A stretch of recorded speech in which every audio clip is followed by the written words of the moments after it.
Jennifer Ireland, the only English-speaking rider ever to win the Tour of Italy. Just who is that rider coming up behind? Because that looks like Roche. That looks like Stephen Roche. It's Stephen Roche who's come over the line. And the winner of the Tour de France, Stephen Roche of Ireland.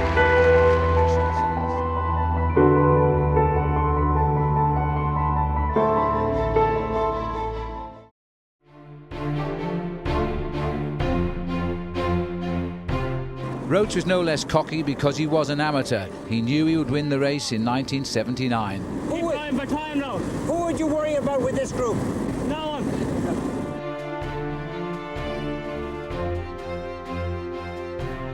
In 1979, Roche won his first multi-day race. He did it before a huge crowd gathered in Phoenix Park. The new boy on the block won 10 races in his first season, delivering the first big shock in Paris-Nice. Roche grabbed the white leader's jersey and carried it down to the Promenade des Anglais in Nice, where the race traditionally ended with a time trial up the Col des Mountain behind the city. Roche, last to start, produced a scorching time trial. He worked hard up the steep but short climb, knowing that he was heading for his first big win as a professional in a race that was highly regarded in French circles. He went so well, he won the stage, taking the race overall from Van der Poel by 79 seconds. Afterwards, Roche was asked how had he done it, and his reply was typical. Breaking away in foggy conditions, the Dubliner climbed to the sun on a short but vicious stage of only 52 kilometres. Stephen Roche, who gambled at the bottom, was still alone at the top. He had won his first stage of the Tour de France in the colours of the French sponsor La Redoute. The Giro d'Italia, a 3 weeks race, second only in importance, the Tour de France, would not be fun. Roche would have to battle his Italian teammate and acknowledged rich playboy Roberto Vicentini for the right to win. It was hard to believe they were both on the same Carrera team, as each plotted the other's downfall. Eventually Vicentini blew his brains on the last hill and lost 6 minutes, and I got the jersey back, and Vicentini was down to third place, some 4 or 5 minutes behind me. Vicentini had always been a controversial character, even in Italian cycling, and now it seemed he'd accepted the fact that Roche was the stronger. He was falling back and out of touch with the race. Robert Miller wins the stage. Roche still has the strength to sprint home in second place. No doubt now who was going to win this event. In the time trial between Aosta and St. Vincent, over 32 kilometres, Roche finishes with the best time to prove a point and win the Tour of Italy by 3 minutes and 40 seconds. On the podium, Stephen Roche saluting his crowd, the first Irish winner of the Giro d'Italia.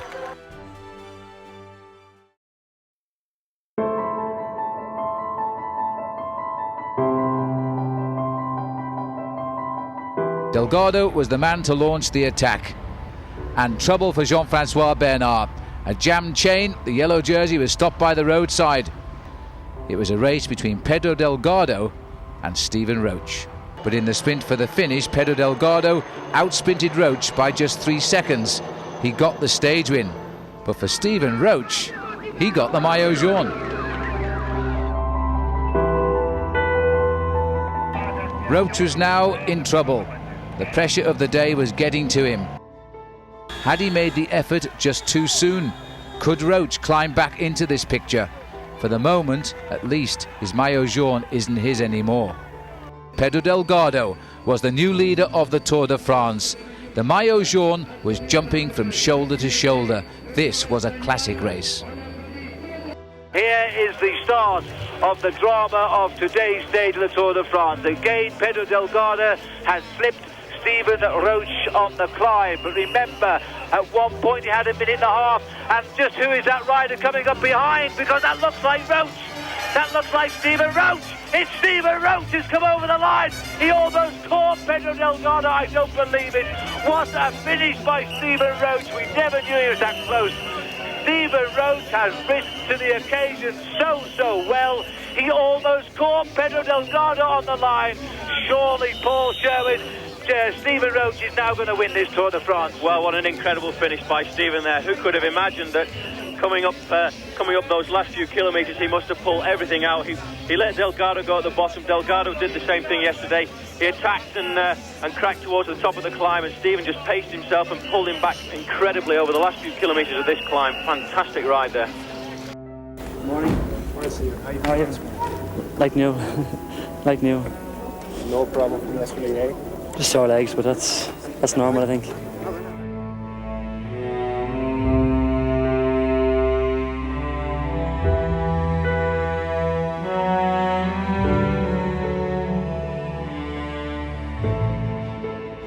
I had nothing else in my mind except every corner of that time trial, and I knew everywhere I was going to gain time, or everywhere I could have gained time, and nothing was going to change my plan.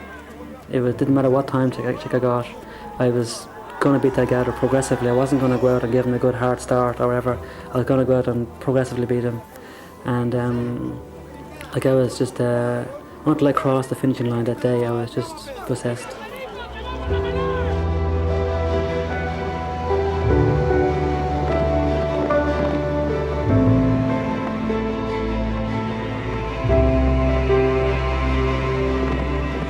All the way down the long straight now, Roche knew what the prize was, and it wasn't just the stage victory, it was the victory, the most noted victory in his career. Delgado crosses the line, only 7th quickest of the day, and 2 minutes 45 seconds behind Jean-Francois Bernard. More importantly, 1 minute and 1 second behind Roche. He was now second, behind by 40 seconds. Eiffel Tower, the greatest sight for any cyclist completing the hardest sporting event in the world. And for the first time in history, an Irishman was coming home with the maillot jaune on his shoulders. And the winner of the Tour de France, Stephen Roche of Ireland, 1987, was certainly his year, and they'd all come to enjoy it with him.